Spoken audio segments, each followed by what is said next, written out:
இருக்கு போராடிட்டு இருக்கான். எங்க ஆத்துல யாருக்குமே தெரியாது. அவனை காப்பாத்துறது கஷ்டம்னு டாக்டரே சொல்லிட்டார். 2 சின்ன பிள்ளைங்க ஐயா. அவனுக்கு மனைவியும் கிடையாது. உங்க மகனை எனக்கு காட்டுங்க. உங்களுக்கு ஆளனா நான் அவருக்காக ஜெபம் பண்றேன். நம்பிக்கையோட வாங்க.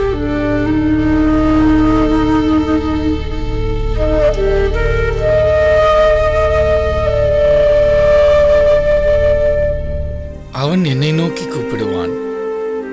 நான் அவனுக்கு மறு உத்தரவு அருளி செய்வேன்.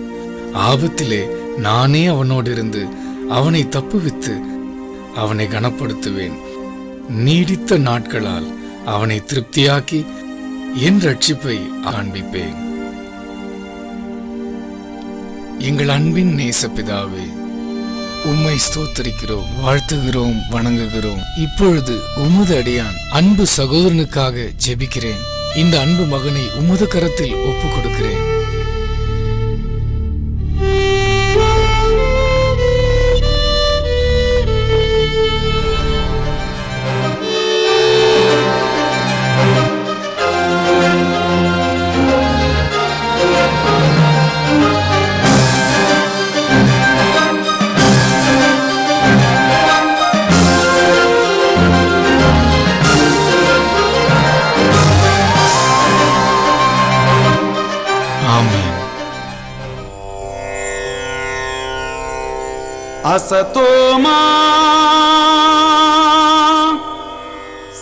இன்னைக்கு என் மகன் உயிரோட இருக்கான்னா அதுக்கு நீங்க தான் காரணம். நீங்க நன்றி செலுத்தணும்னு நினைச்சா அது ஆண்டவருக்கு தான் செலுத்தணும். உங்க மகனை காப்பாத்துனது நான் இல்ல, இயேசு கிறிஸ்து.